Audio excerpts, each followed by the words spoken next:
board with a statewide college education civics program, if you will. And both of us, during our college years, were both elected governor of this organization, and we've had a good rapport between that, especially since we wanted to help this organization thrive. And he's done a lot of the legwork of it, so I can't take credit for where he definitely has stood. But I do appreciate everything he's done for it and for what he's done for the state. He's got a very interesting background, especially in the area of taxation, which as soon as I saw that, it brought back core memories from my paralegal days of taking tax law. And so I'm glad that there are men like him that are much more apt to it than I am. So without further ado, State Treasurer David Lillard. Okay. All right. Well, I want to thank Alex and y'all for having me down here this evening to talk to you. And it's a great honor and privilege to do that. This is just kind of a good group discussion, I guess is what it is tonight. I'm not going to count this as making a speech or anything, because I think it's a great time for friends to talk about a lot of different aspects of life that interest all of us. I'll just begin by real quickly talking about my background some more. You gave some of it, Alex did, and everything. I grew up in Memphis in Shelby County. My family's always had a business there and everything. And over in Fayette County, the adjoining county, we owned a large farm for many years over there. My father grew up on a dirt farm in western Kentucky and everything. And he went to pharmacy school at University of Tennessee, and ultimately after pre-pharmacy at Murray State University, and he became a pharmacist and bought a store there in 1954 or so. When he got out of the Army, he served in the Army during the Korean War as a medical officer in the Army. And he bought that store, and my father was an entrepreneur, and he grew that into a chain of drugstores back at the time before chain stores were not around. It was back when most all pharmacies were individually owned by pharmacists and everything. And I grew up working in his drugstore. So hard work comes naturally to me, and so does business principles and all of that. I got very interested in business principles and finance and all that, working with him, to the point that ultimately, many years later, when I was in undergraduate school at the University of Memphis, I was basically his chief financial officer of his organization. He later grew that into a chain of stores that was about 13 stores or so in affiliation with another company in the Memphis and West Tennessee area, and we sold it to a subsidiary of National Medical Enterprises in 1987 and all that. So my background is kind of entrepreneurial in that regard and everything. Also, during that time period, I worked in politics. My mother and father were both big Republicans, and their families were and everything. And I, as a young person, being a business-oriented person, I wanted to support conservative principles and business principles as I saw them in government. I started doing that really young. For instance, in my early years as a teenager, I began working in political campaigns. I'm 66 years old today, but in the early 1970s, I worked with a guy named Edward F. Williams, who was a state representative that served with Bobby briefly. He was leading the assembly as Bobby was coming in and everything. Edward Williams was a Republican state representative from Memphis for about 8 years or so, and later a county commissioner and chairman of the County Board of Commissioners in Memphis. I worked and ran his campaign. I ran other House campaigns in Memphis as a young person back in the 1970s and all that. Politics, of course, was a different business back then than what it is today and all. And in 1974, I got the opportunity when I was an undergraduate student at the University of Memphis to serve as an assistant to the House Republican Caucus of the Tennessee General Assembly, the 88th General Assembly, second regular session, 1974. And I got to see up close and personal how the Democrats ran the Tennessee House of Representatives. Needless to say, I didn't cotton to their program very much because it was really something to behold, and I could give you an entire speech on all of that. But one of my dreams during that time period was always that the Republicans would someday control the Tennessee General Assembly. I'm sure Bobby dreamed that many times himself as a state representative back in that day and all that. And so you kind of fast forward through it all, and I followed my career. I became a lawyer, went to law school at the University of Memphis Law School, and emphasize tax and business type law principles because I wanted to be a business lawyer. And then some years later, I also went to graduate school at the University of Florida College of Law and got a master's degree in tax law and began working with a large regional firm in Memphis as a tax attorney and did that for 28 years or so and everything. And so that was my business career. I also continued in politics because I worked on the county party steering committee. I was a member of the steering committee. I was finance chairman for the local party. And then ultimately, I ran for actually was appointed to the election commission by our legislators in Shelby County and served like 9 years as a Shelby County election commissioner. This was about 1993 to about 2001 or so. And let me tell you, being an election commissioner, especially a Republican election commissioner in Shelby County, is the closest thing you can get to mud wrestling in politics. I'll just tell you right now, I've had the privilege of throwing Senator John Ford out of polling places in past years and things like that. He used to do everything to violate the rules just to see what he could get away with, and others, you know, who are luminary in the Democratic Party, and so they all knew me very well. And so we had a good time doing that for a number of years in addition to practicing law.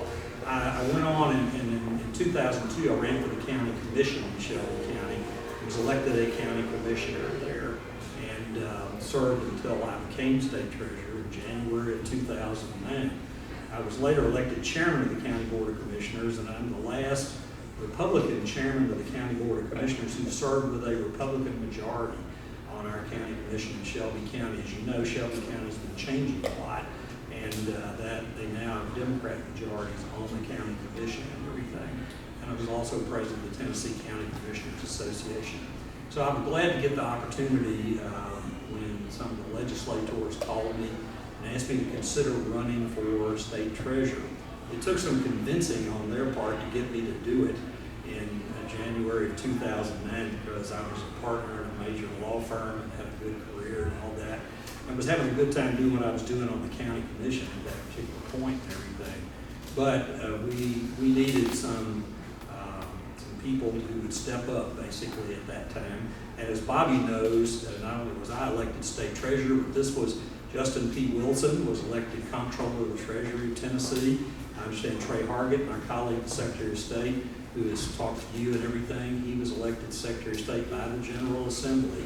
We're one of the only 4 states in the nation that elects their treasurer in that way, one of those 4 states. And I'm the first Republican treasurer in Tennessee history in over 100 years. And so that gives you an idea of the enormity of how long it's taken to get to the point of having a Republican in major constitutional offices for all 3 of us. And I'll talk just a minute, a second, about how I think we've made a difference in state government and everything, adhering to Republican principles in terms of operating state government and all that. I think that, you know, one thing is you have to look at, you know, what are you doing to try to change the trend, if you will, in terms of finance and government. And one of the things, I'll just give you an example, one thing that is a very arcane sort of thing in a way to talk about, but as insiders, I think y'all all like to know about this, and that is, you know, even dating back to the day when Bobby was in the General Assembly and I was there in 1974 as a young assistant, the way they did it is to set this budget each year is the State Funding Board, which is made up of the 3 constitutional officers of the state, plus the Commissioner of Finance Administration is appointed by the governor, and the governor technically is on it, but he doesn't generally participate in it. They meet to set the revenue goals of the state for the coming year. That's where the legislature generally gets its revenue prediction for the state and everything. And the way they used to work it back in the old days for many, many years was they would have a meeting in early December to set the initial estimate that the governor would use to propose his budget to the General Assembly by January or February of the next year. And not only that, they would then come back in April or May, whenever they wanted to in the spring. The General Assembly was still in session after the governor had introduced his budget, and they would take a look again at the economy of the state at that point, and they would say, aha, you know, we think the economy is improving in the period since December to where we are today in May, and they would many times revise their estimates upward. Now, Now, I don't know personally of any situation where they ever revised their estimates downward, okay? There may have been one. I'm not here to say I haven't examined it every year, but I never saw one. I'll put it that way, and don't let anybody tell me about one that happened that way. So the bottom line was you were always spending the upside of the people's money is what you were doing when you had that second funding board meeting. And it was another way for the Democrat majority in the legislature to say, we're going to spend every dollar. You know, we're not leaving any dollars on the table or anything in the kitty, so to speak, in that regard, other than what we put in the rainy day reserve. And what we did, we couldn't do it the first 2 years I was there in 09 and 10 because Governor Bredesen was still the governor then, and he would not agree to a change in that and some of the way the rules worked and all that. But when Governor Haslam came in office in January of 11, one of the first things that I and the comptroller and others talked to him about was we need to change the way the funding board works. We need to do away with the second meeting of the funding board and only go based on the revenue estimates we have, and only have that second meeting if we find there's a big downturn in the economy coming. We have to do it in order to make sure we've got accurate revenue estimates.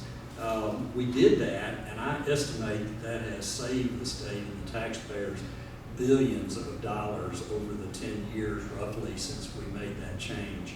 Because as you know, during that time period, we've been coming out of the recession that occurred in 09 and everything, and 08 and 09, and there have been huge revenue gains each year, like this year. You know, we've got several $100 billion of money that the state has that in theory can be spent and everything.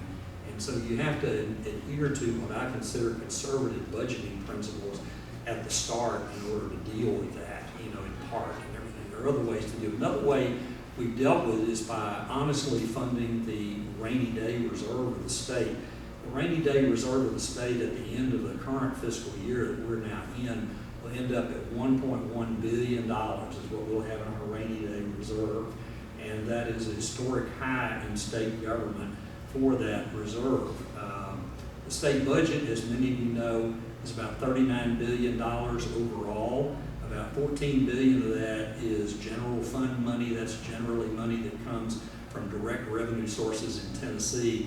The difference between those two numbers is things like college tuition that's paid by state university college students and things like that, other fees, and also federal funds. Tennessee has a large reliance on federal funds in that regard. So that's our budget, and even $1.1 billion is not a huge reserve for the size of our overall budget, but it's a start, is my view about it and everything in that regard, and an important step, you know, in what we're doing to make Tennessee one of the soundest states in the union. And I think it's interesting to observe where we brought Tennessee, because you may remember, I'm sure Bobby will remembers, that we went through the income tax fight in the General Assembly in the early 2000s and everything. And that was quite a deal. And I'm glad Tennessee did not adopt an income tax. I'm not a pro-income tax person. I think if you look at the Great Recession that we went through in 08-09, you will see very clearly, as I've demonstrated in some other studies that I put out, that income tax states generally fared worse than Tennessee did in terms of the economic downturn that they suffered, and it was translated into their business community as well and all that. So I think there's a lot of reason to be thankful for the fact that we don't have an income tax in Tennessee. That's just one side of it. Obviously, the fact that we're not constantly getting in everybody's pocketbook is another reason, you know, to be thankful for it and all that. But all those things that we've had times when Tennessee was not doing well. During that time period, Tennessee was rated AAA by Standard & Poor's, which is generally acknowledged as the leading bond rating agency back before the income tax fight. You know, after that situation occurred and some other things occurred where the General Assembly for 1 year did go off the funding board revenue estimates and everything, Standard & Poor's lowered our bond rating, which is not a good thing for a state government to have happen, to have your bond rating reduced.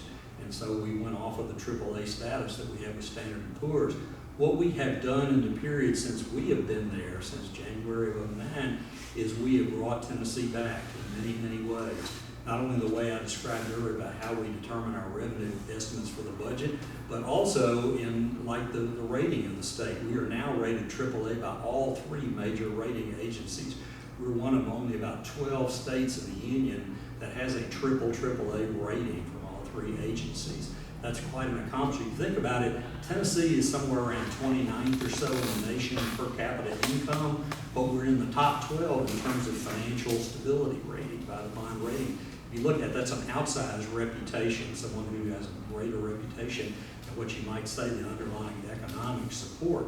We've not only done that, but if you look at the pension system that we run in the Treasury Department, we have retired personnel here today that are members of the TCRS. It is now acknowledged by, let's say, Pew Trust, their charitable research arm. They published a report recently where they rated Tennessee as the third best pension system in the state systems in the nation.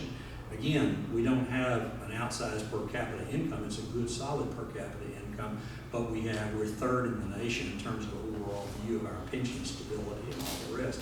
That's something that has been the product of a lot of years of work.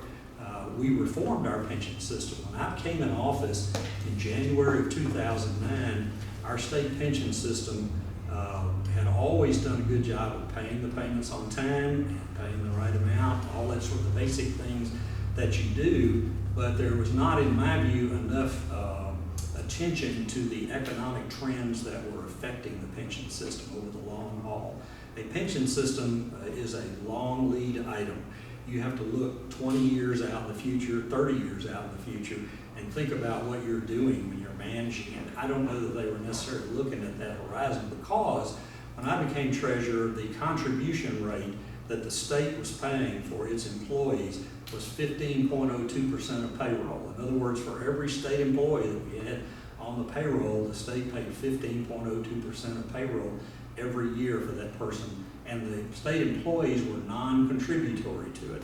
They did not contribute anything to the pension system. There was no contribution by them. All the risk was on the state, and in my view, on the taxpayers of the state. Now, if you look at the TCRS, the pension system is comprised of state employees and higher ed employees who are not in what we call the alternate system. But most higher ed employees are in that, and other than professor personnel. And also all K through 12 public school teachers in Tennessee are in this system. And in addition, we have over 500 local governments that participate in our system, where they've elected to have their employees in our system. So it's a very big system. And we serve over 350,000 active and retired Tennesseans in the Tennessee Consolidated Retirement System. So it's an awesome responsibility. And I started looking at those local governments that participated. We had some of them that were paying as much as 18 and 19% of payroll for their employees every year to participate in the TCRS. You know, basically, I had had experience as chairman of the county commission in Shelby County and a commissioner there having to balance a local government budget, albeit a large one in Shelby County, but still a local government budget that didn't have as many revenue sources as the state government did. And I call it putting the square peg of expenses in a round hole of revenue.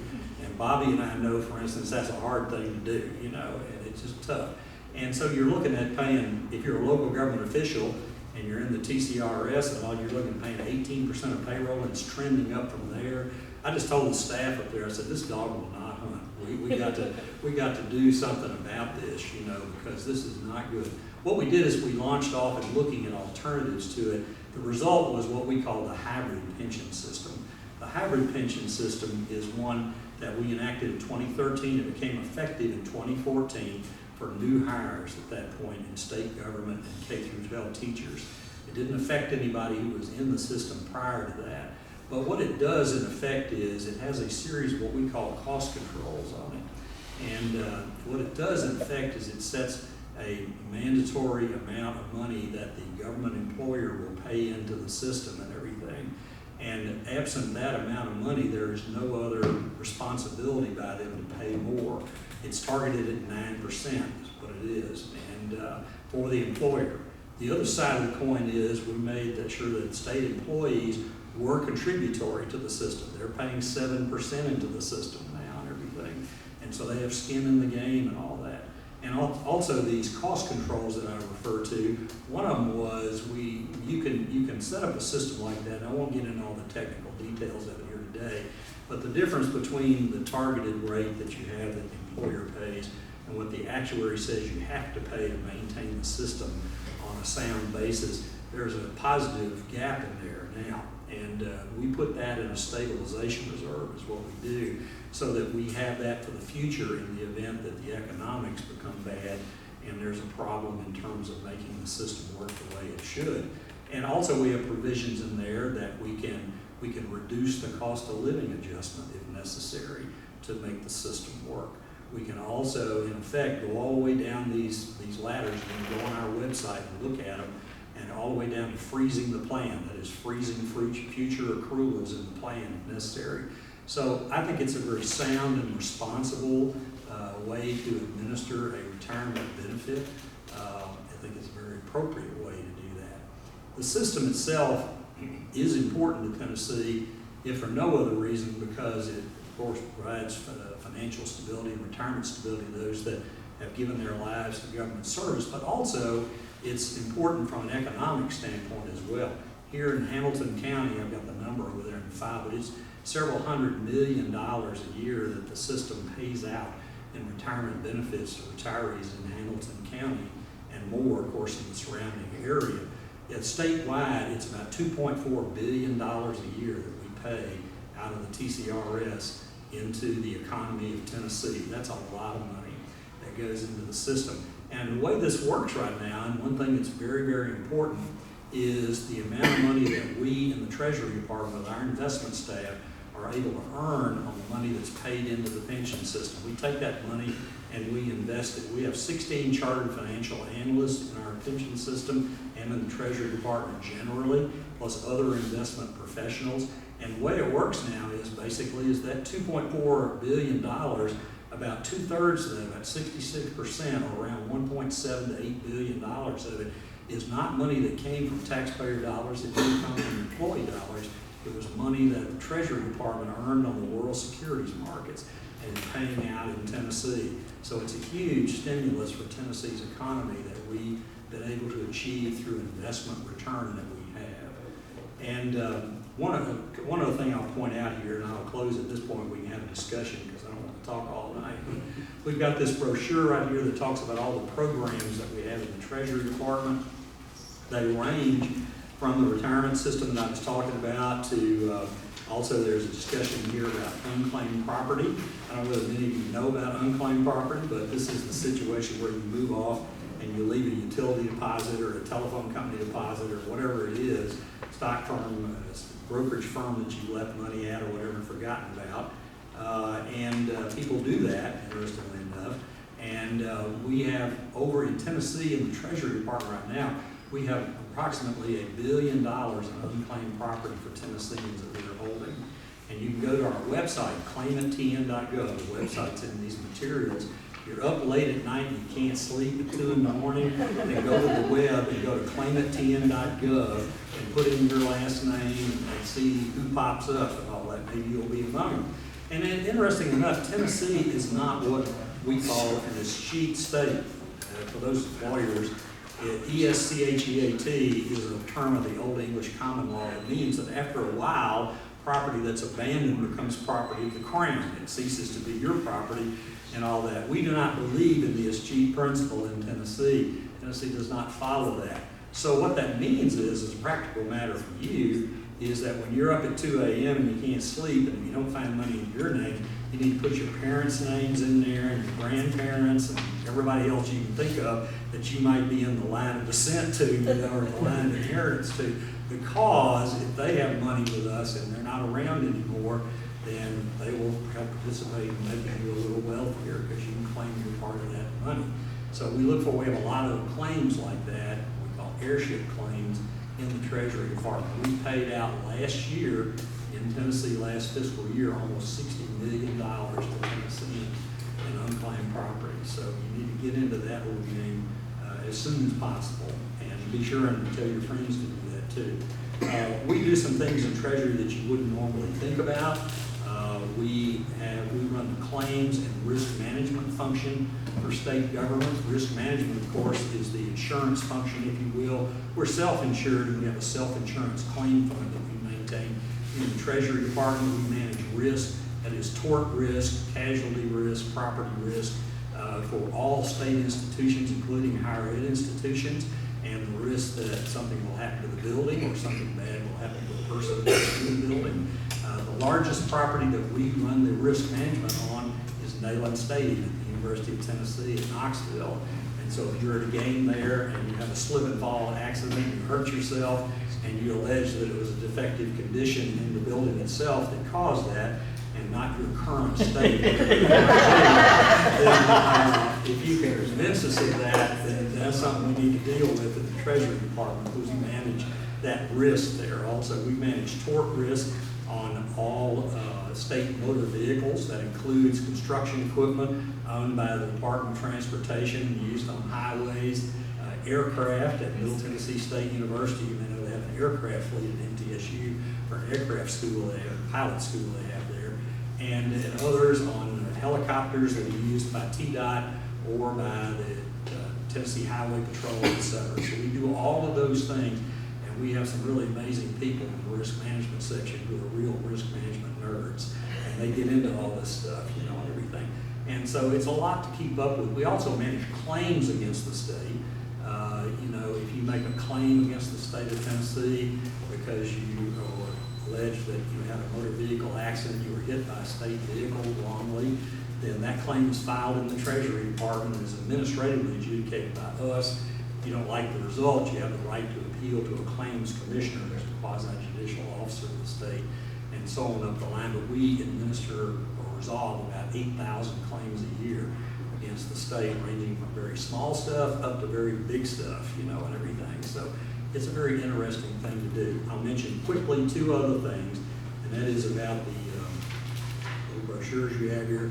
The thing that has the child on the front of it here is about the Tennessee Stars College Savings Plan. This is a plan that also exemplifies, I think, it's not a partisan plan. We have both Democrats and Republicans in this plan and everything, and we encourage that.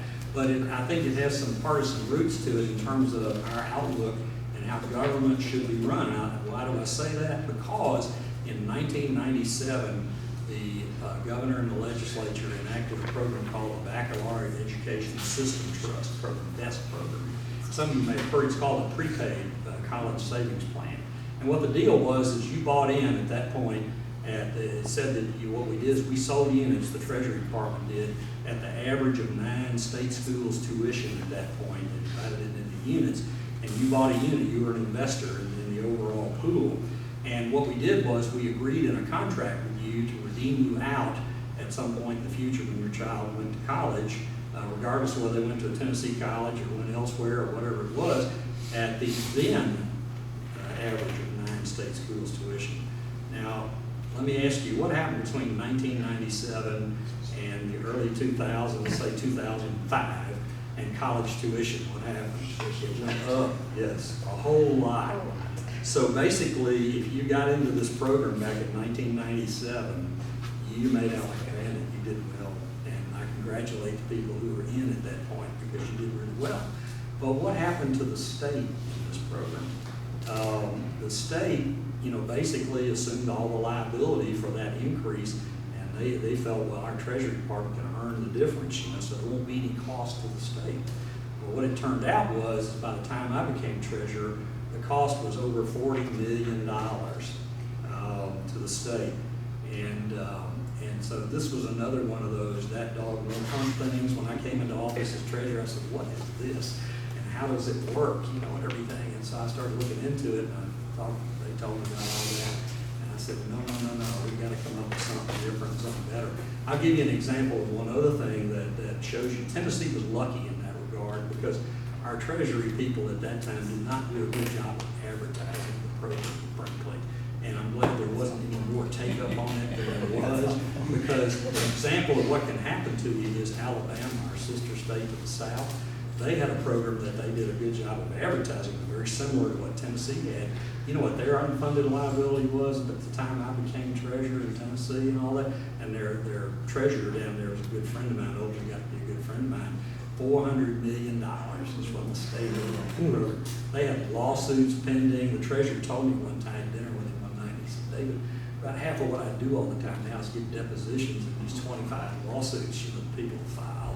because the state was trying to say, well, we didn't guarantee this, you know, and they were trying to get out of being, you know, they ultimately got it worked out. I don't know how they did it. I hadn't bothered myself to look into that. But I'm just glad Tennessee did do a better job of advertising the best program. Our response to that was to have the 10 Stars program. This is a 529 college savings account. The state has no liability on this program, and we basically are just using our investment expertise to help set up the investment options. It's like getting an IRA or another investment account where you're presented with 15 or 20 investment options. And what happens in a lot of these 529 plans, many states have, in fact all states in the union do, is many of them don't have any, they signed up an intermediary to run it and all that, and they don't ever think anything else about it. The treasurer doesn't get involved in it, or whoever's running in that state. And we, however, look at the investment options every quarter with our chartered financial analyst people, and also an outside advisor that we hired to look at it with us. And we compare their performance of each one of them against a recognized benchmark, and also their fee level to make sure it's reasonable in our view and everything, given the marketplace as a whole. And if it's not either one of those two, then it gets on negative watch initially. And that means that we alert our investors that this is something we're looking at, there's a problem with this, and you might want to think some more about it if you're considering. We also go and meet with the staff of that particular mutual fund and say, what is going on here? You know, what are your plans? Are you going to get this thing back on the road? How are you going to do it? And if we don't get a satisfactory response, or if it doesn't prove itself out within 6 months, 2 more quarters, we ultimately map it out of the system, take it out of the system, and map in another comparable investment. This plan was started with $0 in 2012, $0 in 2012, and we now have over 17,000 Tennessee families that are saving for not just college. It's called a college savings plan because that's what the federal law says they're called, but it's good for any post-secondary education institution that accepts U.S. student loan aid funds. That's a TCAT, it's a community college, it can be a hairdresser school, you know, if it's one that's accredited with the U.S. Department of Education to accept student loan aid funds. We now have over $170 million in this plan. And so that's an example, I think, of free enterprise, President Trump's work on the markets, a lot of different things that work there that have helped us get to the point today where we have 17,000 Tennessee families that are saving.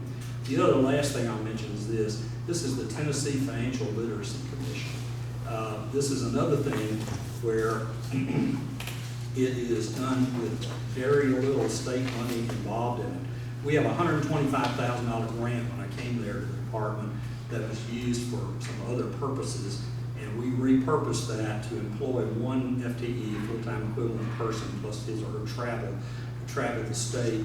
And then I raised money from companies and individuals throughout Tennessee to support this. Our budget every year is roughly $500,000, $400,000 to $500,000. So I'm raising about $300,000 to $400,000 depending on what the year is. And what we do in this is we do several things. We train teachers, K through 12 teachers in Tennessee, primarily K through 8 and 9 teachers is what we focus on, to teach a nationally recognized curriculum called the Financial Fitness for Life curriculum, published by the Council on Economic Education. We furnish that curriculum free to them. There's no cost to the teacher involved or to the school system. We also furnish an online program called the Vault Understanding Money Program that we work in partnership with Everfi, educational entity, on that. We've educated over 23,000 Tennessee students using the online program in their classrooms. Teachers like it for a lot of different reasons. We've also educated approximately 5,000 Tennessee school teachers using the Saturday Summit model to train them to do the other curriculum. We're introducing a new curriculum called My Classroom Economy that is really like a junior BizTown type thing, only it's for a classroom and everything, and it's something that's proving to be very, very popular. Why do we do this? People ask me, why do we do this? Tennessee has all these great financial statistics that I related earlier, but there's one statistic that we should not be proud of, and that is we are either number 1 or number 2, depending on the year you look at it, in the nation in per capita wage earner bankruptcies, consumer bankruptcies in the nation. That is a sad statistic. It shows you that because of the breakdown of the family and issues in education and other areas, young people these days are not getting any kind of financial education about how to even evaluate one credit card versus another, or the value of a dollar, and what we call the time value of money principle and all that, how that should work for you rather than against you. So that's the reason we're doing that. That's the reason I put my personal time into doing it. So I've talked a long time, and I didn't mean to do that, but I wanted to go through those things with you. And I'm glad to be here. Can I answer any questions that you have? I didn't cover a whole lot, you know, that you have to talk about. Well, let me ask that question that I asked you about the 400 million in surplus. Yeah. Any ideas floating around? Well, there are a lot of ideas floating around about the quote-unquote surplus money that the state has.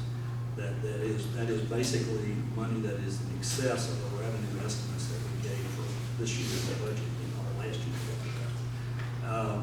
That will be what we call non-recurring money in the upcoming budget the General Assembly will consider starting in January or February.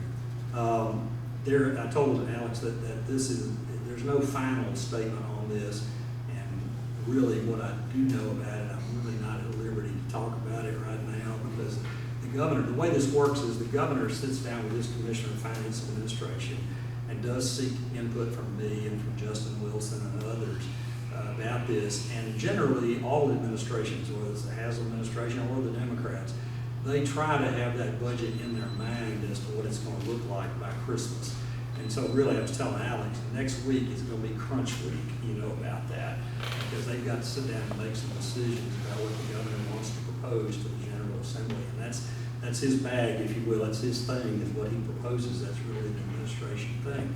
Once it is released by him and goes to the General Assembly, then generally myself and Justin and Trey Hargan are involved in helping advise about the budget, you know, and legislative questions. And many times legislators will have a lot of questions about, well, how does this work? And what does this mean right here on page 32 of the governor's 300-page budget? You know, what does this mean and all that? So we spend a lot of time with our members of the General Assembly, who are very, very smart in their own right and understand these things, but, you know, we're full-time and they're part-time. So we do have that advantage of being more attuned to some of these things. So stay tuned. I do think, though, that I can assure you that basic good money management principles will be applied, you know, to that money. And, you know, I just can't get over how much better things are now than they were then. Dean, did you have a question, this young lady? Yes, sir.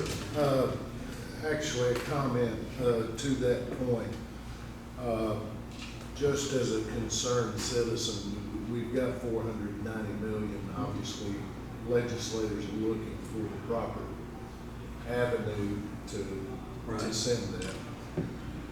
One is mental health. I keep hearing that theme over and over again. You talk to the sheriff's department of any county in the state of Tennessee, and they'll tell you 75% of the prisoners are mental health cases. And as you know, we only have a few mental health facilities left state funded. So first of all. Second of all, I would like to see focus, and I think a lot of citizens would agree, an incentive or focus for your local counties to fund vocational education of some sort, technical vocational education.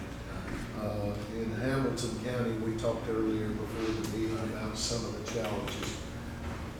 Not every kid is cut out to go to college. Correct. And Hamilton County is one that is on a single career pathway. Every child is expected to complete a college-based curriculum. Some don't. And in my view, when you get behind, you get lost in your subject material, you misbehave. And I think that would cut out a lot of the problems we experience in the school system with discipline and so on and so forth. So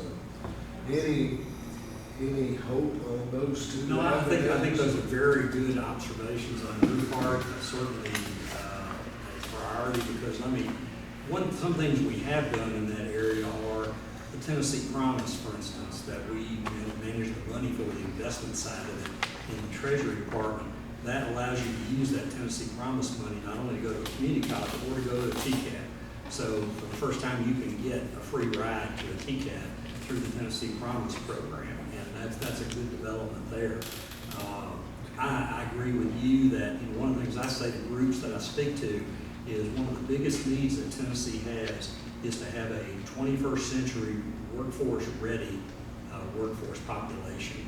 We've got to have a 21st century workforce. What does that mean? It doesn't mean you have to have a college degree. In many ways, college degree is worth less today than it has been in the past. And so, you can go to a TCAT and you can get the coursework or the hands-on work to lead to becoming a master plumber or a master welder or any of those things. Those people make more money than I did as a lawyer, So I think it's a good thing to point young people in that way. And you're absolutely right, Dean, that a good job and a good career, whatever that may be in as a meaningful profession, is something that gives people purpose in life and makes them good citizens, not only from the standpoint of just paying taxes and doing the things you ought to be doing, but also just your inner self. You have a sense of purpose every day when you say, I'm going to get up and I'm going to go to work. I'm going to put my part in for society as a whole in my profession. But I agree with you, and I'm with you on that, So let me get this young lady over here. When you were talking about liability and having the Tennessee TDOT Yeah. for liabilities and stuff, is it just vehicle liability or is it roadway liability? For instance, It's roadway liability too. So when the One of our bridge favorite collapsed- things is pothole claims. Anybody ever hit a pothole in Tennessee on the state highway? I'm sure you'd be one of the few who hasn't if you haven't, but, so yeah. We got one bridge on our road. I've been fussing at On about the it. state Every time I hit the bridge, my car, I think my front tire's coming off. Yeah, but no, that we handle liability resulting from road hazards. That could be, we've had claims for things like, these little reflectors that you see, they glue down in the roadway, the orange reflectors that give you the path down the center lane. Well, sometimes those things come loose, and they're big old chunks. They're not just a reflector, it's a chunk of asphalt attached to that.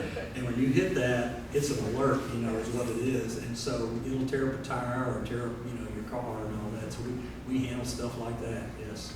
And those are very important claims because many times the people who have a claim for some kind of road hazard thing, that car may be a clunker that, if you went out and sold it today, you only get $400 for it or something, if that much, but it runs and it gets them back and forth to their job, it gets their children where they need to be, and particularly those people who are single parents, and they're pretty much on their own. It's a heart-rendering thing when you deal with that situation. And to give you just a quick statement on this, Tennessee law requires that we determine all tort and liability claims on negligence principle. That is, in order to prevail in a claim against the state, you have to prove that the state, number one, had notice of the condition that was out there that caused your loss, and number two, that the state had some reasonable opportunity to correct that loss and did not do that. And that's, anybody who's ever dealt with those sorts of things as an adjuster or whatever else, it's a difficult situation, and it's no different from any other thing. If you allege that, some construction company is a private entity that they did something that caused you a loss, you're basically going to have to prove that same sort of thing in most cases. So it's a standard, in the law, but it gets difficult sometimes for ordinary people to deal with. Yes, sir. The Tennessee Financial Literacy Commission, have you thought about extending that out to county mayors and teaching them a little bit about finance and how to do budgets and things like that? That's a good point. Yeah, well, it's I think that one thing you're pointing out is that we as state officials, and whoever we are, whether you're citizens like each of you are, and leaders in your own political party and everything, we have a responsibility to point out when government is not doing what government should be doing. And to not only point it out, but to try to act on that. And I'll give you an example that follows up on your thing. When I became treasurer, there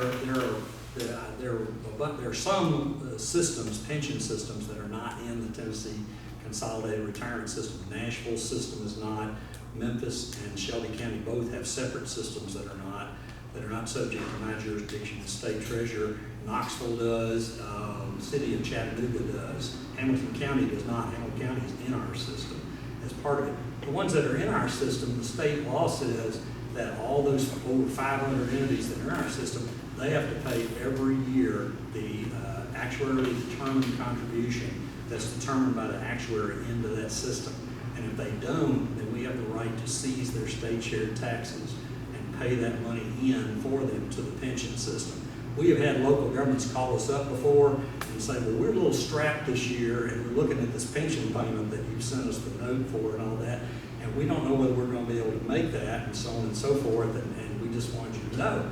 And I said, well, that's great, but I just want you to know that if you look at this particular code section of the Tennessee Code, we in state government have the right to seize your state shared taxes, and we're going to make sure that the pension system is funded, because that's one of the key things that gets pension systems in trouble. Kentucky did that, Illinois did that, all these systems did. Well, funny, they always seem to come up with the money. During the 11 years I've been treasurer, I've never had anybody who failed to pay the payment after I told them that, okay? And so, but the point I'm leading to is Memphis. Memphis, during the early years of this period, they had a really highly funded system. They're a private system that we didn't have any jurisdiction over, and it was up to 90% somewhere, you know. And then the mayor down there at that time, whom I know really well and everything, the city mayor, he started scrimping on the contribution that went in, and then he went into the financial downturn in 08, 09, and he got the double whammy of not putting money in and then losing a lot of value in his investment portfolio. And the bottom line is the thing sank to about 50% funded, 50-some% funded over a period of about 6 years or so, pretty quick. And so when I got to look at that as treasurer, we went down to Justin Wilson and I went down there one day and talked to the mayor and the city council, and we said, look, we just want you to know that we're not going to let you do this, because this is going to result in the ultimate bankruptcy and demise of a city. They have like 12,000 people in their pension system. It's not a small pension system. And we know what you'll be doing when that happens. You'll be up in Nashville wanting the state to bail you out, you know, and everything. And we don't want that to occur. So what we did is we went back to Nashville and we passed a law. And it's called Chapter 990 of the Acts of 2013, I believe it is.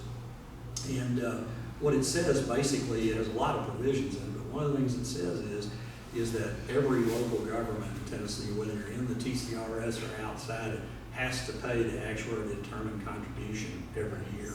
And for those who are not doing that, you have a 5-year grace period where you have to make progress. You have to make a certain percent of progress every year. And so Memphis is now back up as a result of that little Arm and Hammer approach, are now back up to where they're nearly 90% funded again. The city of Dyersburg, Tennessee is another one, up in the upper west part of the state and everything, near the Kentucky border and everything. They have the distinction of being the worst funded public pension plan in Tennessee. They're like 17% funded or something like that. And so we continue to work with them, and they have made a lot of progress. I'll give Mayor Holden, who's the mayor there, who did not create that situation. He unfortunately inherited it, and he has cried on me many times and said, this is not mine, I didn't start this. And I said, John, I understand, but we got together to get the ox out of the ditch here. You know, we got to do what we can, because otherwise it's going to be a crisis for the state as well, even though it's a small city, Dyersburg is. So that's an example of what you're talking about, that yes, we need to make sure that, and we do the same thing. Justin, the comptroller, Justin Wilson, is very active in making sure that local governments adhere to sound financial principles. You may have noticed in the press recently that he has told the Metro Council and the Metro Mayor in Nashville that there is a possible state takeover of Nashville's government looming in their future, in his view, unless they get themselves back. As you may recall, like last year, I believe Mayor Briley, in his last year in office, or maybe it was 2 years ago, he proposed to close a budget gap by doing what? By selling 95 years worth of parking meter revenue to a company and discounting it and taking that lump sum and putting it in the budget that year to close a budget gap. Well, one of the basic things you don't do in government, or in anything, you know, whether it's your personal budget or your company's budget or whatever it is, you don't sell assets in order to close an operating gap in your budget. that's the road to ruin really quick, because pretty soon you run out of assets to sell, among other things. So Yes, a follow-up question to that. Do you guys get involved in pilot programs? And the reason I'm asking that question is right now with the Major League Baseball cutting out teams across the country, the pilot programs, for example, in Tennessee or Chattanooga, may have helped fund the Lookout Stadium downtown. And MLB's telling them they need to go fund a new stadium, and that falls on the backs of taxpayers. Right. So that's sound fiscal policy pushing it down to the local areas. Yeah. We know in the Treasury Department, although the comptroller has jurisdiction over all municipalities, whether counties, cities, whatever, the sewer districts, utilities, any governmental entities. And they audit them every year, and all that. And they do get involved in things like that when it is affecting the overall financial soundness of that entity. So I'm not familiar with the fact situation here in Chattanooga and all that, but any situation like that, whether it's your pension's out of control or whatever it is, whether it's pilots, whatever it may be, if there is a point that is reached where it's a problem affecting the financial soundness of the city or county, then yes, you can expect that you would be involved, particularly Justin Wilson's area as comptroller of the Treasury. The pension area will be involved in the Treasury Department. Yes, sir. I'm going by. Go ahead. I don't have a question, but I do have a statement. Uh-huh. You and the constitutional officers can be proud that I guess the majority of all the states in the country are looking at what you've done. Fiscal responsibility and accountability for the dollars. Well, I You just set a want, pattern. I just want to say it's a group effort. You know this yourself, I've been a member of the General Assembly. I don't toot their horn just because I work with them, but the General Assembly of Tennessee, my hat is off to them, my Republican colleagues, because they have made the environment possible for this. You can't, if you had a liberal, free-spending General Assembly, there wasn't anything I could do, or Justin Wilson could do, or even the governor could do if that was not the case. And so we've been blessed with good governors that have generally been fiscal conservatives. And I don't even go so far as to say that to some degree about Governor Bredesen, not fully, but some degree, because he was a guy that had some areas where he liked to do things that I would not agree with. But he's fairly conservative as far as Democrats go in terms of the monetary aspects of it, and that has benefited us a lot. And you talked about the liability of the day of the stadium. Uh-huh. I guess the greatest liability was the first half of the season, with people leaping off the stands. Or rushing to the gate. That's right. I just want to be a football coach for a year or two, and I want to get one of those football coach payouts. That's what I would like to do. Not in Tennessee for a few years. Just wait. Yes, sir. Coming back to the financial literacy, and Uh-huh. I can't think of anything more important than to get through mental health and vocational education. There's really nothing more important than to teach the children Right. financial and fiscal responsibility at that age. And is this program open only to certified teachers in the school system? Because, for example, when I retired, I was offered a job as a lecturer at the University of Right. Missouri. I'm qualified to teach undergraduate, very complex finance Right. subjects. But I can't go teach K through 12 basic Right. checkbook balancing. No, it is open. We focus on K through 8 education. We do some work in the high school arena, but it's largely a matter of the amount of resources we have, financial resources. We don't have enough to spread it out. We do have some resources for the public on our website. If you go to the tnflc.org website, there's various things on there that the public can use. But there also, we have to keep in mind, this is a group effort also, because financial literacy is such a huge problem in Tennessee. It's like trying to eat a rhinoceros one bite at a time. And so we have a junior achievement that we partner with. They have a real good program with BizTown and all their things that they do. The Society of Certified Public Accountants has a pretty good program that they run, and all that. And they're a jump start. There are others. So all of these people together are trying to make a difference. But we felt there was a need to really begin with basic education, and the basic grades. That's one area where I wish I had time to generate more funding for it. And so until we get to the point where financial literacy is a required training in all grades, we have a half unit of economic education in like junior high school now. That's what we have, and that's a good thing. It's great and all that. But my view on it is that we need to be teaching children every year as they progress through the educational system whether it's public or private or whatever it may be, parochial, so that they have a really good foundation by the time they get to their terminal year. Yes, sir. I heard that, you know, actually it came from the state legislature that we have just now built our fund balance back to from when Bredesen exhausted it, supposedly saving 10-care, you know, which was his campaign platform. And he exhausted our state highway funds, our fund balance, and so on, and I Yeah, think he it was raised it last year. point. He rated it, yeah. But I guess my question is, I read a few weeks back, Wall Street Journal estimated over $1 trillion worth of consolidated retirement system across the nation, Yeah, yeah. especially in California, Right. is in Chinese funds. Right. And of course, when you invest in a communist country, China could say,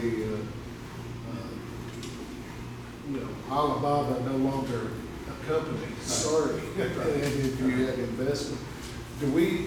What percentage of TCRS would you estimate is in China, Chinese investment? Well, let me talk about that just a minute. That's one of the tough subjects in today's world that you've raised in terms of investments, because the truth of the matter is that if you look at the New York Stock Exchange or the American Exchange or these global exchanges, a majority of the companies on those exchanges have significant operations in, for instance, China. You know, let's just use an example, Yum Brands. Y'all know what Yum Brands is. They're the bubblegum people. They're the people who own Kentucky Fried Chicken and all that sort of Pizza thing. Hut. If you look at their Pizza Hut is one of their companies and all that. If you look at they're traded on the exchange and everything, and we own that stock in the TCRS. And just about any investment portfolio for any pension or endowment in the United States is going to own that company to some degree. If you look at their prospectus, their 10K that's filed with the SEC, they have significant operations in China. They're selling pizzas in China, and they're selling, you know, chicken over there, Kentucky Fried Chicken, and all that sort of stuff. So the problem is that the United States needs to become a more competitive nation in terms of our economy here at home. And one of the things that I think President Trump has done that's been a really good thing is the new Mexico-Canada free trade agreement, you know, that's now going to be moving through the U.S. House and through the Senate and hopefully get finally implemented, is it increases the amount of auto vehicle content that has to be manufactured in the United States and all that. So that's just a little example, but it shows you that we've got to get back in the game in terms of having more of the economic emphasis in the United States. We've also got to get our deficits under control and our national debt under control, because that's what gives China the ability to do as many things as they do economically, as they have a huge reserve of dollars, you know, if you will, that we don't really have here in the United States. So, but your point is well taken. It's something that I think about as treasurer every day, because we have the risk that you pointed out and other risks as a result of that. And it's going to affect our children and our grandchildren and everybody else down the line. We got to get it right. So, anybody else? Any questions or anything? I appreciate y'all listening to me. I have one. Does the state actively get out and sell this to the school systems?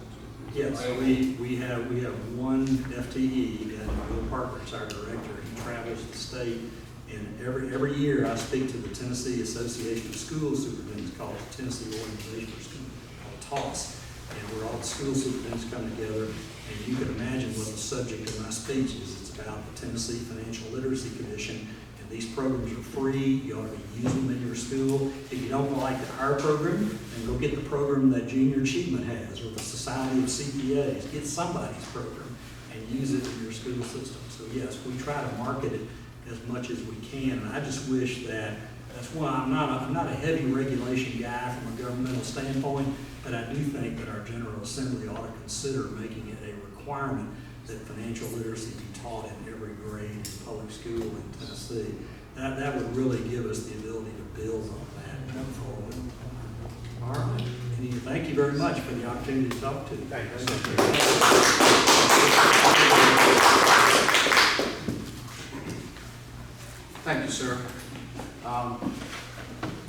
was informative, as I think a lot of people would say on this one.